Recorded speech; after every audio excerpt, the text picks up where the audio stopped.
एक नगर में प्रसिद्ध राजा था। वह बहुत ही दयालु और बुद्धिमान माने जाते थे, किंतु उनके साथ एक समस्या थी कि वह एकाग्र नहीं रह पाते थे। इस कारण वह कई बार कार्य को गलत तरीके से कर देते थे।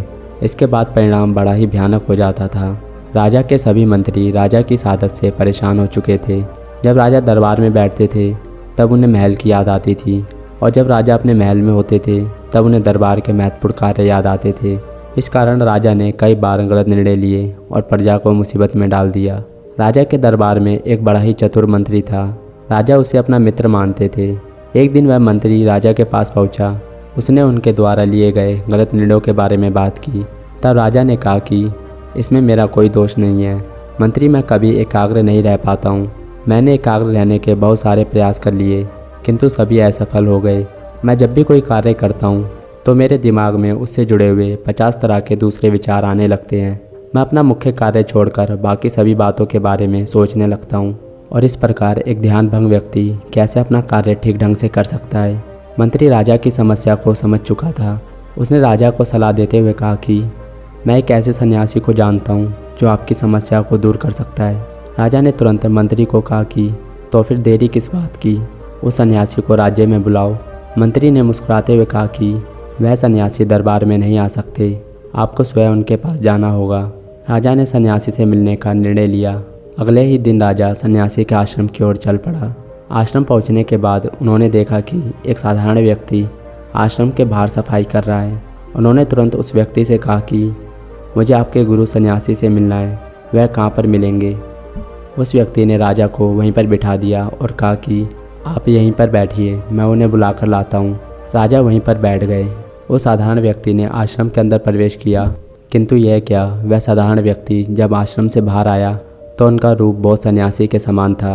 राजा उन्हें देखते ही पहचान गए और बोले, आप तो वही साधारण व्यक्ति हैं। तब बहुत सन्यासी ने कहा कि जब मैं आश्रम की सफाई करता हूँ तब मैं एक साधारण व्यक्ति बन जाता हूँ। जब कोई व्यक्ति मुझसे सन्यासी के रूप में मिलना चाहता है तब मैं सन्यासी बन जाता हूँ। राजा को बड़ा ही आश्चर्य हुआ। राजा ने बहुत सन्यासी को बताया कि उनका मन एकाग्र नहीं हो पाता है। जब भी वह कोई कार्य करने जाते हैं तब उनके मन में तरह तरह के दूसरे विचार आने लगते हैं और इस प्रकार उनका कार्य असफल हो जाता है। राजा ने कहा कि हे बहुत सन्यासी, आप बहुत ही एकाग्र व्यक्ति हैं, कृपया करके मुझे वह मंत्र बताइए जिससे कि आप अपना मन एकाग्र रखते हैं। उस मंत्र के विषय में जानकर मैं भी अपना ध्यान एकाग्र कर सकता हूँ और अपनी समस्या से छुटकारा पा सकता हूँ। तब बहुत सन्यासी ने कहा कि हाँ अवश्य, मैं आपको वह मंत्र बता सकता हूँ, किंतु उससे पहले आपको मेरा एक कार्य करना पड़ेगा। मैंने अभी तक आश्रम के पौधों में पानी नहीं डाला है, क्या आप मेरी सहायता कर सकते हैं। राजा ने मन ही मन सोचा कि यह तो बहुत सरल कार्य है। राजा ने बहुत सन्यासी से कहा कि हाँ अवश्य, मैं सारे पौधों में पानी डाल देता हूँ। बहुत सन्यासी ने कहा कि यह कोई सामान्य पौधे नहीं है, इस कारण पौधों में पानी डालने के लिए एक विशेष प्रकार का नियम बनाया गया है। राजा ने नियम के बारे में पूछा। बहुत सन्यासी ने कहा कि यह कुल 20 पौधे हैं और नियम यह है कि पौधों में पानी डालते जाना है, किंतु जिस पौधे तक पहुंचकर आपका ध्यान भटक जाए या मन में दूसरे विचार आ जाएं, तब आपको फिर से पहले पौधे के पास आ जाना है और इस प्रकार बिना मन को भटकाए हुए 20 पौधों में पानी डालना है। राजा ने पौधों में पानी डालना प्रारंभ किया, किंतु जैसे ही 5वें पौधे के पास पहुंचा, उसके मन में तरह तरह के विचार आने लगे। वह सोचने लगे कि यह पौधा एक दिन खूब बड़ा हो जाएगा और ढेर सारे फल फूलों से लद जाएगा। तभी राजा को बहुत सन्यासी के नियम की याद आई और नियम के पालन के लिए राजा फिर से पहले पौधे के पास पहुंच गए। राजा ने फिर से पानी डालना प्रारंभ किया। इस बार राजा पहले से अधिक सतर्क थे। राजा ने बड़ी सावधानी के साथ 10 पौधों में पानी डाल दिया। 11वें पौधे के पास पहुंचते ही फिर से उनके मन में दूसरे विचार आने लगे। उन्हें अपने बगीचे के पौधों की याद आने लगी। थोड़ी देर सोच विचार करने के बाद जब उन्हें ध्यान आया कि वो सन्यासी ने उन्हें कुछ नियम बताए थे, तब राजा फिर निराश हो गए और वापस पहले पौधे के पास पहुंच गए। इस बार राजा पहले से अधिक सतर्क हो चुके थे। उन्होंने बिना मन भटकाए लगभग 15 पौधों में पानी डाल दिया था। तभी उन्हें ध्यान आया कि अब तो उनका कार्य लगभग पूरा हो चुका है। बहुत सन्यासी उन्हें मंत्र बताएंगे और वह दुनिया में सबसे अच्छे निर्णय लेने वाले राजा बन जाएंगे। किंतु एक बार फिर राजा का ध्यान भटक चुका था। राजा को बहुत सन्यासी द्वारा बताए गए नियम की याद आई। तब वह बहुत अधिक दुखी हो गए और फिर से पहले पौधे के पास पहुंच गए। यह प्रक्रिया निरंतर चलती रही और राजा 20 पौधों में बिना मन भटकाए पानी डालने में असफल हो गए। थक हार कर वह जमीन पर बैठ गए। बहुत सन्यासी ने उन्हें इस प्रकार देखा, तब उनके पास आए और बोले, आप इस कार्य में असफल हो गए। बहुत सन्यासी से हाथ जोड़ते हुए कहा कि इस कार्य में असफल हो चुका हूँ।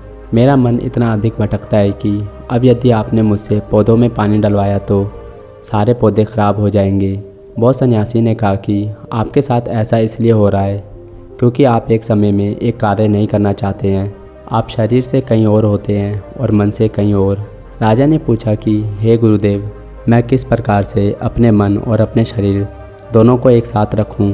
बहुत सन्यासी ने कहा कि यह तभी संभव है जब हमारा मन विचारों से खाली हो। राजा ने कहा कि मेरा मन कभी भी विचारों से खाली नहीं हो पाता है। मैं जब भी कोई कार्य करने जाता हूँ, मेरे मन में तरह तरह के विचार आने लग जाते हैं। मैं स्वयं को उलझा हुआ पाता हूँ। ऐसा लगता है एक चक्रव्यूह में फंस गया हूँ और वहाँ से निकल नहीं सकता हूँ। राजा की बातें सुनकर बहुत सन्यासी मुस्कुराए और बोले, राजा, तुम पौधों में पानी नहीं डाल रहे, तुम तो बस जल्दी जल्दी अपना कार्य समाप्त करना चाहते थे। तुम्हें पहले जो काम दिया गया है उसी पर ध्यान लगाने के स्थान पर तुम अगले पड़ाव के विषय में सोच रहे थे। तुम कर्म पर ध्यान ना देकर उसके फल के विषय में अधिक सोच रहे थे। तुम्हारा असली लक्ष्य तो मुझसे मिलकर उस मंत्र के बारे में जानना था। तुम केवल प्रतिक्रिया की पूर्ति कर रहे थे और इस प्रकार पौधों में पानी डालने का कार्य तुम्हें बोझ के समान लग रहा था। याद रखो, जब किसी कार्य को बहुत समझकर किया जाता है तब उस कार्य पर मन कभी एकाग्र नहीं हो पाता है। और यही कारण है कि पौधों में पानी डालते समय तुम अपने मन को शांत और एक स्थान पर नहीं रख पाए। जब हमारा मन किसी कार्य को बोझ समझने लगता है तब हम उस कार्य को किसी तरह से जल्दी समाप्त कर लेना चाहते हैं, इसलिए उस कार्य में अपना 100% नहीं दे पाते। किंतु यदि तुम उस क्षण को महत्वपूर्ण मानते हो और अपना सारा ध्यान केवल पानी देने पर लगाते, तब तुम्हारा मन निश्चित ही एकाग्र रहता और तुम्हारे मन में दूसरे विचार नहीं आते। वह तुम्हें कभी परेशान नहीं करते। राजा ने कहा कि हे गुरुदेव, मैंने पूरे मन से इस कार्य को करने का प्रयास किया है, किंतु मन को एकाग्र रखना बहुत ही कठिन हो रहा था। क्या मुझे मन को एकाग्र रखने के लिए कोई तपस्या करनी होगी? बहुत सन्यासी ने कहा कि तप अवश्य तुम्हारी सहायता करेगी। शांत मन तुम्हारे पास पहले से मौजूद है, उसे कार्य में लाने की और सक्रिय करने की आवश्यकता है। यदि तुम तपस्या के माध्यम से मन को एकाग्र करना चाहते हो तब तुम्हें ध्यान करने की कला सीखनी चाहिए। ध्यान में हम अपनी सांसों को महत्व देते हुए अपनी सारी ऊर्जा उस पर लगा देते हैं, इसलिए अपनी सांसों पर ध्यान देना सीखो। तुम कोई भी कार्य करते समय अपनी सांसों को ध्यान में रखो। कोई भी क्रिया जो तुम्हें वर्तमान से दूर ले जा रही है, उस समय अपनी सांसों पर ध्यान केंद्रित करके तुम वर्तमान में वापस आ सकते हो। इस प्रक्रिया को और अच्छी तरह करने के लिए कुछ क्षण अपने आसपास के प्रकृति पर नज़र डालो कि आसपास क्या हो रहा है, और इस प्रकार से तुम वर्तमान में वापस आ सकते हो। ऐसा करने से तुम्हारे मन में कार्य को जल्दी ख़त्म करने के विचार नहीं आएंगे, बल्कि एकाग्र होकर उस कार्य को ख़त्म करोगे। कार्य छोटा हो या बड़ा, निश्चित ही तुम्हारा सारा मन, सारी ऊर्जा उस पर ही लगी रहेगी। इस प्रकार तुम्हें ध्यान और शांति दोनों ही प्राप्त होंगे। यह वह क्षण होता है जब हमारा मन इधर उधर नहीं भटकता है और मन में दूसरे विचार नहीं आते हैं। इस प्रक्रिया में कर्ता और कर्म एक हो जाते हैं। इस प्रकार हम भीतर से शांत महसूस करते हैं। जो मन मुश्किलों में शांत रहता है वही उत्तम निर्णय लेता है। ध्यान की प्रक्रिया को सीखने के लिए अभ्यास सबसे महत्वपूर्ण है। अभ्यास के द्वारा ही ध्यान की बारीकियों को सीखा जा सकता है। बहुत सन्यासी की बातें सुनकर राजा ने बहुत सन्यासी को धन्यवाद देते हुए कहा कि अब वे अपनी सारी ऊर्जा ध्यान की कला को सीखने में लगाएंगे। साथ ही अपने राज्य में जाकर अपने मंत्रियों और अन्य सभी को ध्यान और मन को एकाग्र करने के महत्व के बारे में अवश्य बताएंगे। तो दोस्तों, उम्मीद है आपको ये कहानी पसंद आई होगी। धन्यवाद।